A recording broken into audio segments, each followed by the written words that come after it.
Today, we're diving into a condition that 90% of you will develop at some point in your life, and that's hypertension. It's known as the silent killer, and for a good reason. So I'm going to tell you about 8 proven strategies that I recommend to all my patients to lower their blood pressure naturally without medications. Now, to understand hypertension, you have to understand how blood circulates in our body for blood to flow forward. It needs to push against the wall of your blood vessels at all times, just like water in a pipe. But, as you can imagine, that pressure is constantly changing when your heart contracts. Your blood pressure rises to that top number, the systolic blood pressure, and when your heart relaxes between beats, the blood pressure decreases to the lower number, called the diastolic blood pressure.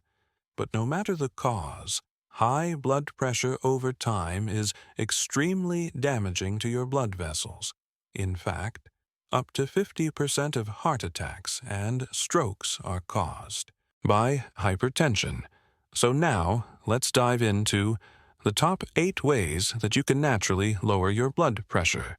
As you can imagine, diet plays a big role in your blood pressure, and there's one particular diet that's proven to lower your blood pressure by an impressive 5 to 6 points. The DASH diet, which is basically what most people think of as a healthy diet. Eat more whole foods and lean proteins, and eat less salt and processed foods. One of the important recommendations on the DASH diet is to lower your sodium intake. And I realized that sodium has become a bit of a controversial topic recently. But the scientific evidence is clear. If your blood pressure is high and you want to fix it naturally, you need to lower your sodium intake to a maximum of 2 g per day. One common mistake I find my patients make when they're trying to focus on decreasing their salt intake is focusing on the salt shaker. Believe it or not, added salt only accounts for a small amount of people's salt intake. In reality, 80% of your salt intake comes from processed foods and eating out. Check out this healthy-looking Mediterranean bowl.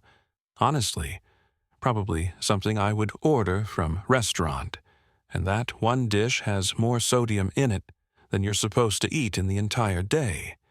Let me give you a real-world example of how a modest decrease in sodium can have an unbelievable impact. A few decades ago, in Finland, they passed laws requiring warning labels on high-salt foods and promotional labels on healthy low-sodium, high-potassium options, and they made sure food still tasted really good. Even McDonald's was pressured into releasing a low-sodium hamburger. Researchers then looked at the impact these policies had on the health of the nation, and the results were astonishing. Over the next few decades, sodium intake dropped by 30%, and the average systolic blood pressure dropped by 10 points. But it gets even better in the middle-aged population. Death rates from heart attack and stroke decreased by 80%, and life expectancy went up by several years for both men and women. But it wasn't just sodium reduction that they focused on. They also promoted foods high in potassium. This is really important because you can almost think of potassium like an antidote to sodium. Where sodium stiffens blood vessels, potassium relaxes them. Not only that, potassium helps your kidneys get rid of excess sodium by peeing it out. And studies have shown that by increasing the amount of potassium-rich foods you eat, like bananas, oranges, sweet potatoes, spinach, and beans, you can lower your blood pressure by as much as 5 to 7 points. But be careful. Loading up on potassium isn't for everyone. If you have kidney problems, or if you take medications that cause you to retain potassium, this is not the strategy for you. So talk to your doctor before you make any drastic changes. Okay, now on to exercise. Up until recently, It seemed like cardio was the best way to lower your blood pressure, but emerging research is showing that other types of training may be even more effective. This meta-analysis from the BMJ in 2023 looked at 270 different trials to try to figure out which exercises were most effective at lowering blood pressure naturally. And the clear winner was isometric exercises, things like wall squats or planks, which lowered the systolic blood pressure up to 8 points. Now, if doing planks and wall, it sounds like fun to you, I'm so happy for you. That's awesome. But for the rest of us, keep in mind that this study also proved that any type of exercise you do will help lower your blood pressure high intensity, low intensity, cardio, strength training. It all makes a difference, so find what works for you. Works for blood pressure should decrease by 1 point. Now, alcohol is a bit of a sneaky one. It might make you feel a bit more relaxed, which is why people are often surprised to learn that it actually raises your blood pressure, especially if you're having more than 2 drinks per day. And if you needed another reason not to smoke, it also has a really big impact on your blood pressure. Not only does nicotine increase your blood pressure, but smoking also damages the inner lining of your blood vessels, which causes them to stiffen and increases your blood pressure. In the long term, sleep is another important one. Less than 6 hours per night has been shown to increase the risk of high blood pressure. And if you want to sleep more, but you have trouble falling asleep, I have a video where I walk through proven strategies to fall asleep quickly, and I'll leave that link up here. But some people can sleep the entire night and still feel exhausted the next day. This can be a sign of obstructive sleep apnea, a condition where your breathing starts and stops throughout the night. And it's actually one of the major causes of resistant hypertension. So if you're really tired during the day, even after getting a good night's sleep, or if your partner tells you that you're sort of choking or gasping or really loudly snoring, at night, those would be reasons to see your doctor and talk about getting tested. So what about stress? The answer is actually less straightforward than you might think. Intuitively, we all know that stress has a serious impact on our body, and it's true that acute stress can cause a brief elevation of your blood pressure.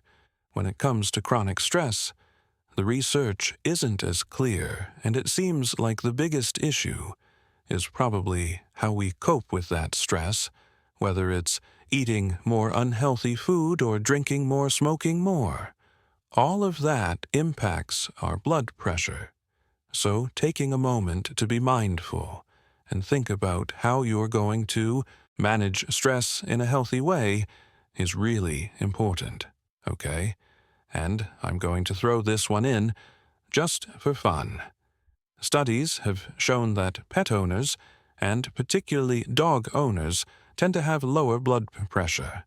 And one small study showed that the effect of adopting a pet was even greater than a standard blood pressure medication. Okay, so let's say you're doing all of these things, and your blood pressure is coming down nicely. What number are we actually aiming for? And can you go too low? The SPRINT trial aimed to answer this question. Researchers compared a target blood pressure of 140 compared to 120 in a large group of adults who had high blood pressure and were at an increased risk of heart disease. And the results were groundbreaking. The group with a lower target had a 25% lower risk of heart attack and stroke, and a 27% lower risk of death from small causes. Although the more intensive treatment did come with some trade-offs, like higher side effect rates, things like dizziness and kidney issues. It's one of the reasons why some of the major guidelines have lowered their threshold for diagnosing hypertension from 140 over 90 down to 130 over 80. Now, the goal of this video is not to when you don't have to make all of these changes. At the same time, sustainability is key, and adding in small changes over time can have a huge impact in the long run. So, I challenge you to pick one thing on this list that you're going to implement and leave a comment to let me know as a way of committing to it. Now, even if you do everything right, your blood pressure may still be elevated, and that's where medications can be very helpful. So if you've learned something valuable today, then share this video with someone who might benefit from it. High blood pressure affects over 1 billion people worldwide, and together we can raise awareness and empower others to take control of their health. So as always, stay curious, stay healthy. And if you found this video helpful, go ahead and hit that like button and subscribe to Thriving Seniors for more simple, senior-friendly nutrition tips. And don't miss our next video. We'll uncover a common food mistake that could be quietly undoing your hard work to stay healthy. Until then, take care, stay well, and remember, at Thriving Seniors we're here to help you live fully.